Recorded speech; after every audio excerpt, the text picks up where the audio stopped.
नमस्कार दर्शक बंधु जय जगन्नाथ तो तोरी आपण मैंने देखा पाइबे कि रोज पोड़पिठा चिक्की खाइला मात्र कामिनी कर तो सिया कथा मन पड़ जाए आ से कथा को मन पके बहुत सारा कांदी पकाती आ कह कि कथा कौन कि पिला बेले मो सिया एमती ना पिठा पोड़पिठा सहित खीरी भी मागे जमती चिक्की कहला से मोर ता कथा बहुत मन पड़गला। एपटे राम कहे कि जेजेमा सिया नथिले कौन है चिक्की रूप तो सिया अच्छा ना सियार अभाव कौन फिल कर चिक्की सब माने जेंती देवी माँ सब जगह सब रूप था सेमती सिया भी चिक्की रूप अच्छा एमती कहवा मतलब जेजे बापा मत से कथा कहे कि हाँ कामिनी मनीष रूप केते रूप था ठीक सेमती चिक्की रूप आम सिया अच्छी तुम सिया को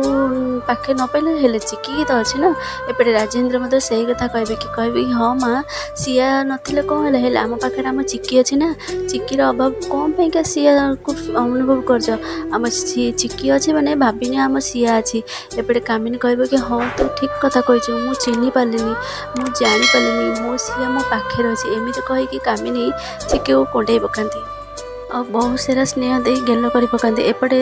दी जन कामिनी और चिक्की घर भल पाए देखी जशोदा मुंड पर प्रेसर पड़े आ कहे कि अतीत कथा धीरे धीरे मन पड़े कहे कि मत कहीं एमती लगुच एम देखिले मत कहीं भारी निजर निजर लगुच एमती जशोदा एमती फिल करते। आएपटे चिक्की आ कामिनी भल पाए देखी एपटे निधि कहे कि भाउज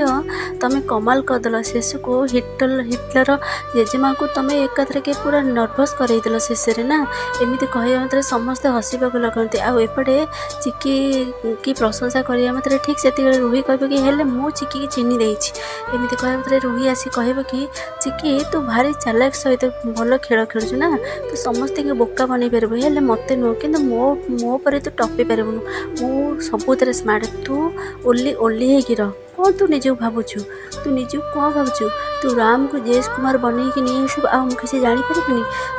चिक्की आ राम आश्चर्य हो जाती जे कि एपटे कामिनी कहे कि ये झील एमती कौन कौच जेस कुमार पुणी राम एपटे निधि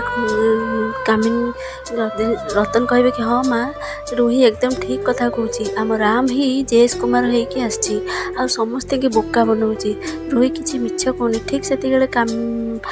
माधवी कहे कि हाँ माँ मु निज आखिर देखी निज कान शुणी जहाँ देखले तुम विश्वास करबेनी आम राम ही जेस कुमार मुझे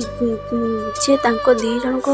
आखि सामने देखी आम समस्त को धोखा दे से राम जेस कुमार बनिकी। एपटे रोही कह कि तुम नाटक बहुत होगला ना एत नाटक कौट पाइल एपटे माधवी कहे कि हाँ माँ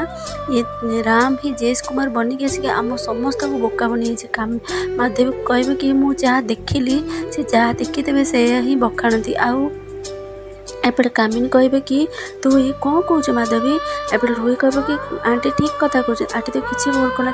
जदि ताले आपण मैंने विश्वास करते रूम को चलते आम देखीदे समस्ते से चली जाते। आएपटे राम जी की आश्चर्य होती जे कि कौन है राम कहे जहाँ हम देखा चल आ जेस कुमार रूम को आस देखती तो जेस कुमार रूम रे शोई समस्ते आश्चर्य हो जाती। आ चिक्की राम कहे ये पुणी किए से जेस कुमार को लोक आसे डाक कि कुमार उठी जाओ जेस कुमार कहे मुझे शोबी। एपटे राजेन्द्र कहे कि रूही तू गोटे मजाक बनईदेलु ना तो एते मिछे हो गलु। एपटे जशोदा कहे कि ए मिछेर जवाब तो मुझे चाहिए सांगे सांगे दे पारती कारण तू बहुत लिमिट क्रॉस किंतु ना सहीटा मो समय आसले ना शुद्ध मूल कर आदाय करदेवी। एपटे कामिनी कहे कि छा ना जशोदा ये मिछेठू आ कौन आशा कर रूही भी कन्फ्यूज जे कि जेस कुमार राम को माधवी कथार पड़ी कि राम को सीना सन्देह कला किंतु जेस कुमार तो शोई। एपटे चिक्की की दोष दबा को जाऊा समय माधवी की ठो ठो कि जेजेमा और जेजेबापा बाड़ी लगती। आएपटे रूही कहे कि तुमको सेमती माड़ दरकार आंटी रूही कही से चली जाए। दर्शक बंधु ये जेस कुमार पुणी किए से कहार षड्यंत्र हो पारे आपण मानक कौन लगुच आमको कमेंट माध्यम